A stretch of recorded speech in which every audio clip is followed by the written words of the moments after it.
우리 앞에 성도님들에게 선포합시다. 우리는 하나님으로 사는 사람입니다. 우리 앞에 성도님들에게 선포하죠. 하나님께서 하시면 다 됩니다. 선포하시겠습니다.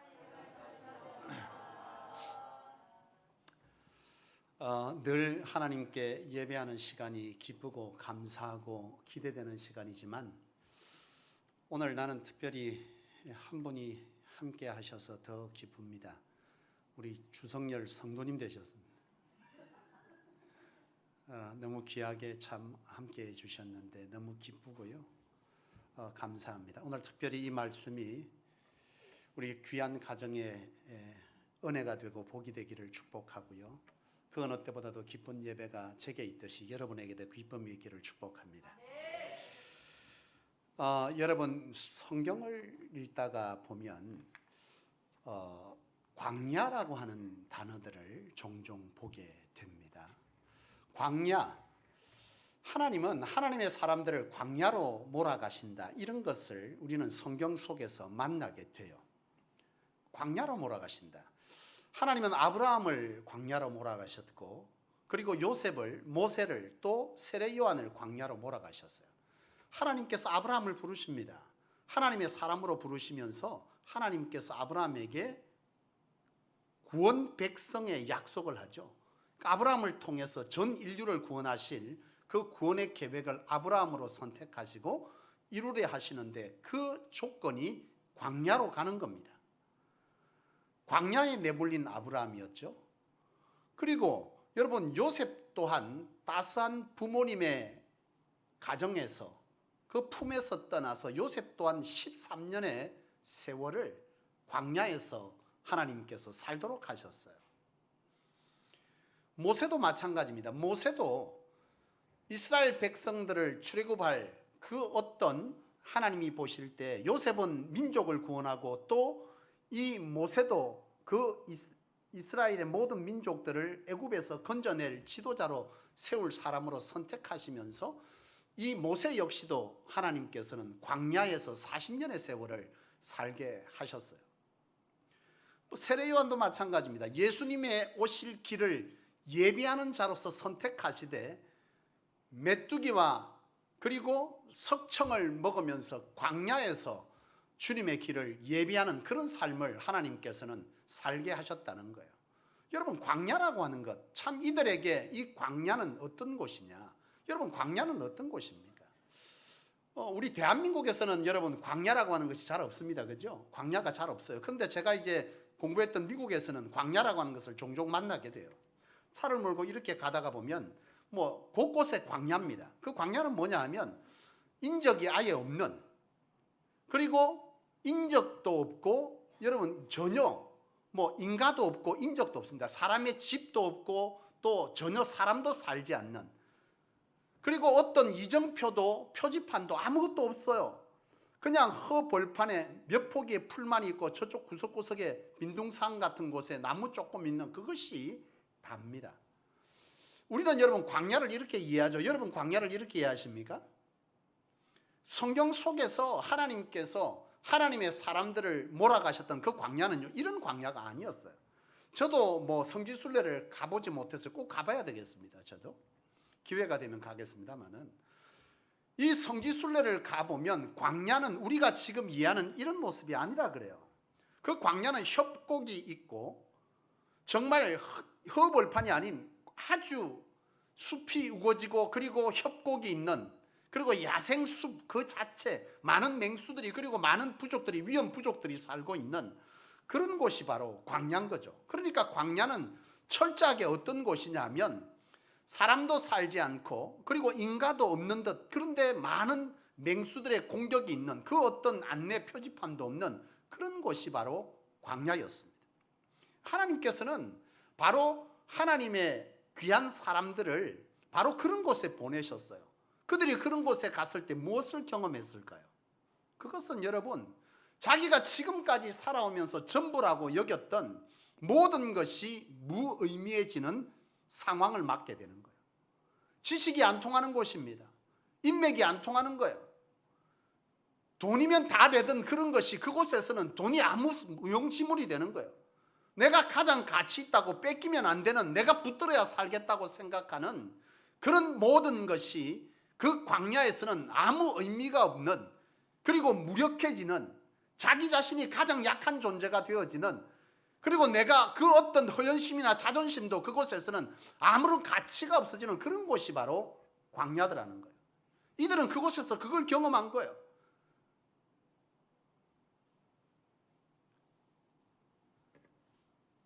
여러분, 하나님은 이런 광야로 그들을 몰아가시면서 그들을 통해서 뭘 하시려고 도대체 하나님은 그런 곳에 그들을 보내셨을까요? 여러분, 아브라함은 하나님 앞에 축복의 통로로서 부름받은 사람으로 광야에 내몰리게 되는데, 그 광야에서 이 아브라함은요 철저하게 고립을 경험하게 됩니다. 부모를 떠나고 친척을 떠나고, 그리고 자기가 아는 지식들이 이 광야에서는 아무것도 아닌 거죠. 먹히질 않아요. 아무런 소용이 없어지는 그런 것들을 경험합니다. 아브라함은 자기가 지나가면서 어떤 한 지역을 가게 될 때에 자기 아내를 사라를 누이라고 뭐 하는 거죠? 속이는 일을 경험하게 됩니다. 두렵고 떨리고 아무도 없는 것 같고 아무 힘이 없는 자기 자신에 대한 그런 어떤 두려움 때문에 이런 실수를 범하게 된 것이죠. 그리고 아브라함은 그 사건을 통해서 깨닫습니다. 자기가 얼마나 보잘것없는 존재인가라고 하는 것을 깨닫는 거예요. 그리고 이 아브라함은요 광야 생활을 지나면서 100세의 이삭을 하나님으로부터 얻으면서 믿음이 무엇인지를, 하나님의 권능이 무엇인지를 알게 되는 것이죠. 그리고 하나님은 이삭을 바치라는 이 사건을 통해서 이삭은요 하나님 앞에서 하나님의 비전을 보게 됩니다. 하나님께서는 이삭을 바치라는 이 사건이 끝난 뒤에 이 아브라함을 광야 밖으로 내모시면서 하늘을 보라 하시고 무별과 같이 너희 후손을 그와 같이 축복할 것이다, 그런 약속을 하는 거죠. 이 아브라함에게 이 광야는요 철저하게 고립이지만 자기 자신이 낮춰지고 자기 모든 것이 무의미해지는, 그렇지만 그 속에서 믿음을 경험하고 그 속에서 하나님의 비전을 발견하고 사명을 발견하는 그런 일들이 있는 곳이 바로 이 광야였습니다. 여러분, 모세에게서는 더 강력하게 드러나죠. 여러분, 모세는요 자신의 힘과 능력으로 자기 동족을 구원하려고 했던 사람입니다. 이집트의 왕자였죠, 모세는요.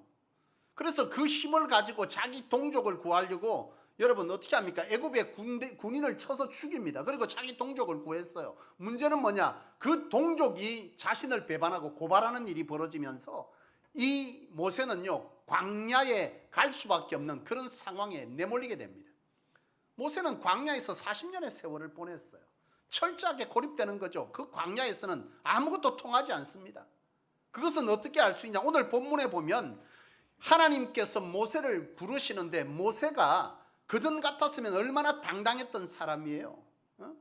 지식이 있고 권력이 있고 인맥이 있고 많은 자존심과 그런 것들이 자기를 지키고 있는 것이고 많은 허영심들로 들끓었던 그 모세지만, 오늘 하나님이 부르셔서 내가 너로 이스라엘을 애굽에서 건져내는 지도자를 삼겠다고 할 때 오늘 13절에 보면 보낼 만한 자를 보내십시오, 그렇게 말합니다. 철저하게 어떤 사람의 모습을 갖춥니까? 나약하고 보잘것없는 자의 모습을 이 모세는 갖고 있는 거예요. 어디서 이런 일이 벌어진 것이죠? 광야 40년의 세월 가운데 모세는요 철저하게 자기 자신이 이처럼 나약함을 인정하게 되는, 겸손해질 수밖에 없는, 그야말로 광야는 하나님으로 살아갈 수 있는 길임을 이 모세는 바로 이 광야 시간들을 통해서 그의 인생을 깨우치는 것입니다. 모세는요 이 광야의 시간이 얼마나 귀한 시간인지를 또 모세는 깨닫게 돼요. 신명기 8장 1절로 10절에 보게 되면 이 신명기서는 이 이스라엘 백성들이 출애굽하고 난 이후에 그 세월을 회고하는 장면으로 나타나는데, 거기에 보면 모세가 이스라엘 백성들을 이끌고 40년의 세월을 지난 뒤에 회고하는 장면을 기록하고 있습니다. 거기에 보면 모세는 그렇게 말하죠. 하나님께서 우리를 인도하여 낸 것은 우리가 그의 말씀을 순종하고 그의 뜻을 지킬 때에 우리로 하여금 하나님께서 놀라운 복을, 번성의 복을, 사는 복을 허락하실 것이다. 그런데 그것은 우리가 어떻게 얻을 수 있었느냐 하면 40년의 광야 세월을 통해서 그리 됐다는 거예요. 그래서 모세는 이 신명기 이 8장 이하에 그런 말을 하는 거예요. 그 광야는 우리에게 어떤 시간이었다는 거예요? 시험의 시간이자 훈련의 장이었다는 거예요. 그것을 우리가 통해서 우리는 바로 이러한 축복을 누리게 되었고 바로 그런 세월들을 살아오게 되었다는 거죠. 그리고 모세는 깨닫는 거죠. 내가 이와 같이 이스라엘 백성을 40년 동안 광야에서 지도자로서 인도할 수 있었던 것은 자신이 먼저 40년의 세월을 뭐한 거예요?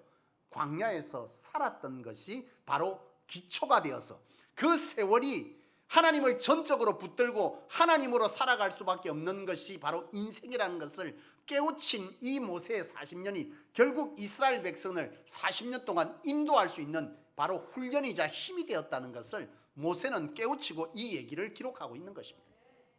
철저하게 여러분, 이 광야는 고통이고 힘든 것이고 무기력함이고 내 자신이 나약함이고 철저하게 겸손해질 수밖에 없는 그런 곳입니다.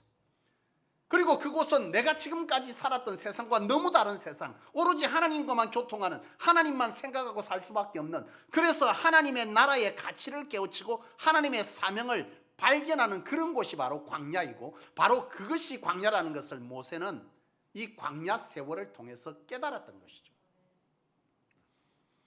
여러분, 광야는 이처럼 훈련의 장이고 참 두려운 것이고 우리에게 여러 가지로 고통의 시간이지만 이 광야에서 우리의 삶은요 죽지 않는다는 거예요.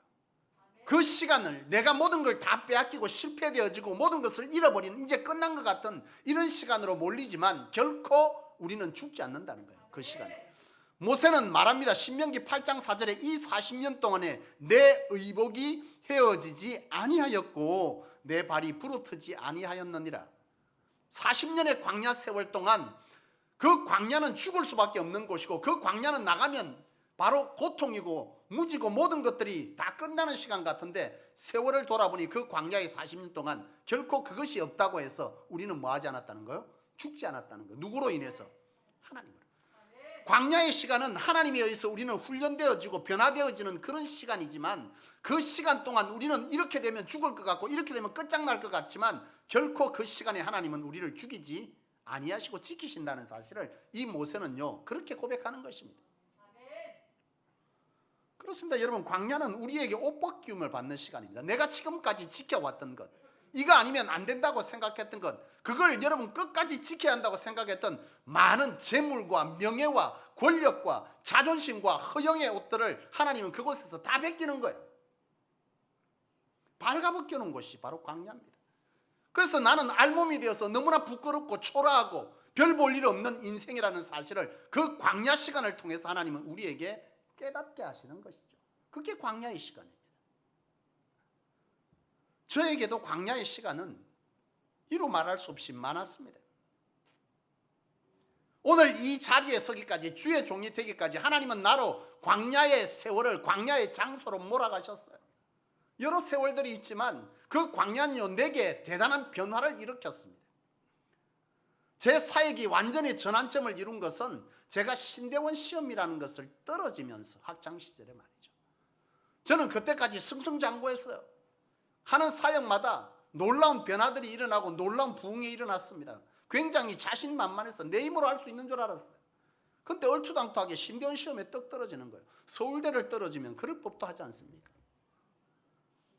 그래도 스카이 정도 떨어져야 뭐 그것도 할 말이 있는 거지. 지방대학교, 그것도 신학대학교, 대학원을 떨어지고 나니까요 세상 애들 말 맞다나 낯이 팔려서 다닐 수가 없어요. 너무 부끄럽고 초라한 거예요.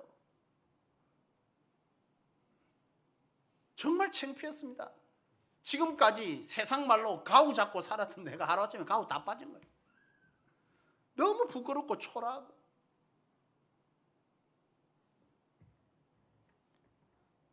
그러나 그 시간들은요 내게 많은 변화를 주었습니다.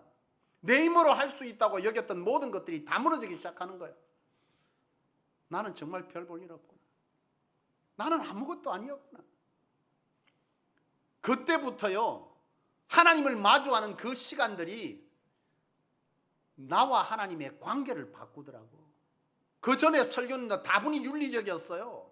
그 전에 설교는 성도들이 들으면 좋을 만한 얘기들을 했어요. 그냥 설교는 채우면 되는 거였어요. 많은 설교는 차고 넘칩니다. 많은 자료들은 차고 넘칩니다. 그 속에 일부를 가져오면 되는 겁니다.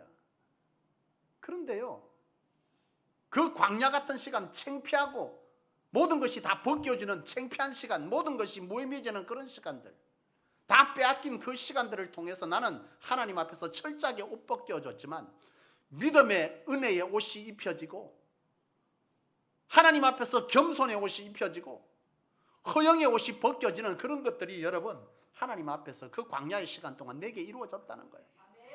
그리고 그 이후에 나는요, 설교가 달라지기 시작했어요. 사역의 형태가 달라지기 시작했습니다. 비전이 세워지는 거예요.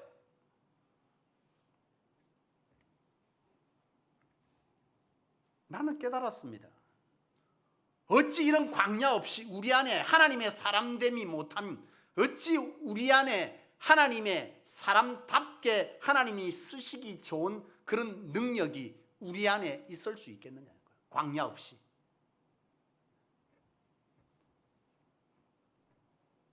우리 사모와 딸을 통해서도 나는 광야를 경험했습니다. 우리 사모 저렇게 멀쩡하잖아요. 말하지 않으면 모릅니다. 세상 튼튼한 사람을. 그러나 무려 수술을 8번이나 했어요. 나는 보는 겁니다. 여전히 옆에서. 같이 자본 사람은 알아. 한 침대에서. 조금만 힘들면요, 숨 쉬는 소리가 다른 거예요. 끙끙 앓습니다. 저 인생은 하나님의 덤의 인생을 살고 있는 거예요. 그가 그렇게 수술할 때 모든 것이 끝나는 것 같은 거예요. 아, 이대로 끝날 수도 있겠다. 4시간에 끝난다는 수술이 6시간 넘어가는데요, 나에게는 옥만 생각이 다 드는 거예요. 나는 아직까지 이 사람을 보낼 준비가 안 됐는데, 나로 인해서 수많은 세월을, 힘든 세월을 견디며 뒷바라지는 이 사람에게 고맙단 말 한마디 못했는데, 아, 이렇게 보내는 건가? 너무나 무력했습니다. 내가 해줄 수 있는 게 아무것도 없다는 것이 너무 초라했어요. 나는 아무것도 아닌 거예요. 아무것도 해줄 수 있는 것이 아무것도 없었어요. 내 딸아이가 태어날 때 심장에 문제가 있는 거예요. 돌 지나면 심장 수술해야 됩니다. 수술하지 않았어요. 하나님 치유하셨어요. 나는 그 순간순간마다 내가 얼마나 무력하고 내가 얼마나 초라하고 보잘것없는 인생인지를, 연약한 인생인지를 나는 깨달은 것이죠. 여러분, 이 시간들은 우리에게 굉장히 필요 없는 시간처럼 느껴지고 우리는 하나님께 그렇게 항의합니다. 하나님, 왜 나를 이와 같이 고통의 광야의 시간으로 몰아가십니까? 이거 없어도 나 잘할 수 있는데요. 여러분, 우리 안에는 그런 능력이 없어요. 미안하지만 우리 인간은 완악해서, 교만해서 하나님을 전적으로 의지하며 하나님의 쓰시기에 합당한 자로 스스로 변화시킬 능력이 우리 안에 없습니다. 보십시오, 여러분. 세상 겸손한 사람이, 여러분, 연봉 1억만 넘어가 봐요. 어떻게 되는가, 사람이. 그 1억이 무엇이라고, 연봉. 사람이 바뀝니다. 하나님은 우리를 왜 부르셨죠? 하나님의 사람답게 쓰시려고 부르셨어요. 세상 사람과 다른 방법으로 살아가고 세상 사람들 속에서 하나님에 의한 승리가 무엇인지를 보여서 이 땅을 하나님의 나라로 변화시키고 확장시키는, 구원받는 백성들을 불러 모으는 그런 사람으로 살도록 하시기 위해서 하나님은 우리를 불렀어요. 이것을 알고 어떻게 신앙하느냐, 어떤 삶을 살았느냐는 우리의 삶의 여러 모습으로 하나님이 우리와 함께 하시지만 궁극적 마지막 최종은 하나님의 나라에서 심판대에서 결정될 것입니다. 우리는 생각합니다. 그 나라는 가봐야 알지. 곧 임합니다. 우리의 세월이 길어 보입니까? 금방입니다. 잠시 머물 이 세상 곧 우리에게 임할 일이죠. 사랑하는 여러분,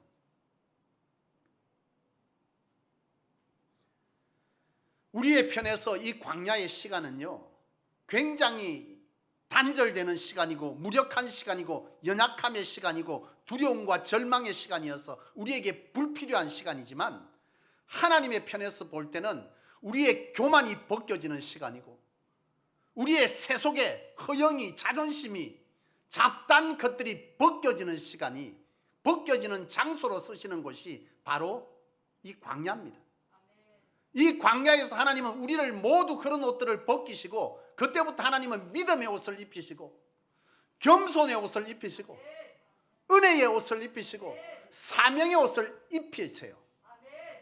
중요한 것은 내가 지금까지 이것으로만 산다고 여겼던 이 세상의 모든 옷들이 벗기우면 나는 죽을 것 같지만 안 죽는다는 거예요.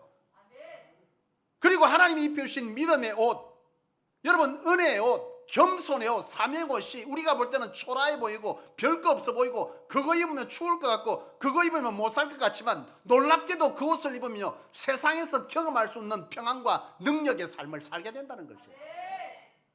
우리는 그 옷 입으면 너무 추울 것 같은 거예요. 믿음의 옷 갖고 살아갈 수 있겠나? 은혜의 옷으로 내가 견뎌낼 수 있겠나? 자존심 가오로 살았던 내가 이 초라함을 가지고 겸손으로 이 세상을 이길 수 있겠나? 세상의 온갖 허영심으로 내 자신을 드러냈던 내가 하나님을 드러내는 이 사명자의 삶을 이 살아내는 이 능력 갖고 내가 세상을 이겨낼 수 있겠나? 하나님이 입힌 옷은 이것은 너무나 초라해 보이고 별 볼 일 없는 옷처럼 보이지만 사실은 여러분 그 옷만한 옷은 없어요. 여러분이 지금까지 입었던 옷과 비교할 수 없는 옷들로 하나님은 이 광야에서 우리에게 옷 벗기시고 그 옷을 입히시는 것이죠. 여러분 두려워하지 마십시오. 광야를 몰리는 것은 하나님은 우리를 죽이기 위해서가 아니라 다시 치유하고 하나님의 사람으로 회복시키기 위해서 광야에 모시는 것이고 결코 그 땅에서는 죽지 아니하리라. 불편할 뿐입니다. 조금 힘들 뿐이에요. 그러나 그 시간이 지나면 우리는 하나님의 사람으로 변화되어 하나님 안에서 바로 그런 능력의 옷을 입고 하나님의 사람답게 당당하게 세상을 여러분 호위할 수 있는 사람으로 군사처럼 살아갈 수 있게 될 것입니다. 우리에게 여러분 광야는 피할 수 없는 길입니다.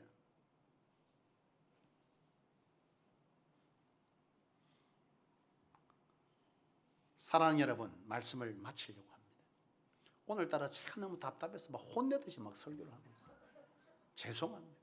요즘 제가 너무 답답하고 우리 성도들 보면 어떻게 쓰든지 정말 하나님 앞에서 바로 세워야 된다는 그 마음이 너무 절박해서 그렇습니다. 여러분을 결코 혼내는 것도 아닙니다. 혼낼 자격도 없습니다. 다만 너무 안타깝고 답답해서 여러분 광야의 시간은 참 힘든 시간 맞습니다. 저에게도 힘든 시간이었습니다. 이해되지 않았고 그것이 이루어지니까요 너무 창피스럽고 그것이 없어지니까 너무 두렵고 너무 무력하고 너무 연약한 내 자신을 볼 때에 여러분 너무나 힘들었어요. 죽을 것 같더라고. 이대로 끝나는 건가 생각되더라고. 그러나 그 시간은 하나님이 우리를 하나님의 사람답게 살도록 축복의 사람으로 쓰시기 위한 훈련의 장이었음을 나는 저와 여러분들이 알기를 원합니다. 그리고 그 속에 몰릴 때 죽을 것 같이 두려워하지 마세요. 결코 죽이지 아니하십니다. 다만 불편과 어려움이 있을 뿐입니다. 하나님이 우리에게 믿음의 옷 입히시려고 할 때 거부하지 마세요.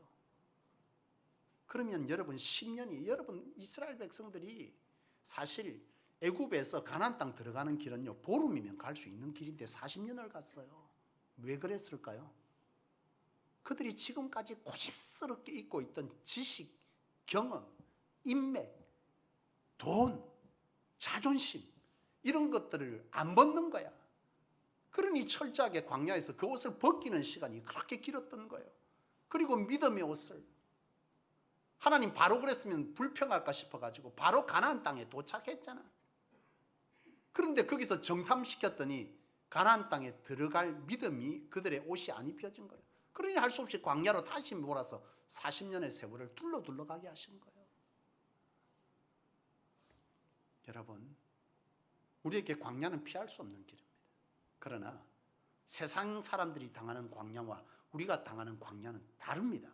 하나님 우리에게 그런 지금까지 죽어도 못 벗는다고, 이것이 내 살 길이라고, 이거 없으면 죽는다고 했던 것들을 하나님 벗겨올 때 여러분 두려워하지 마시고 하나님 앞에 겸손되이 그 하나님을 바라보는 시간 되어지면 하나님은 그때 믿음의 옷을 입혀주시고 은혜의 옷도 입혀주시고 겸손의 옷을 입혀주십니다.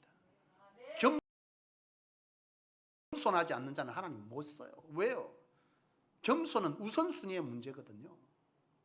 하나님과 나의 우선순위, 하나님의 나라와 이 땅의 가치의 우선순위, 모든 것은 겸손으로부터 시작되기 때문에 그래요. 그리고 사명의 옷을 입힐 때에 주저하지 마시고 입혀주시면 감사로 은혜로 입게 될 때에 그 광야의 시간은 끝나는 거예요. 그때부터 하나님은 우리 가운데 일하십니다. 그때부터는 정복이 시작되는 거예요.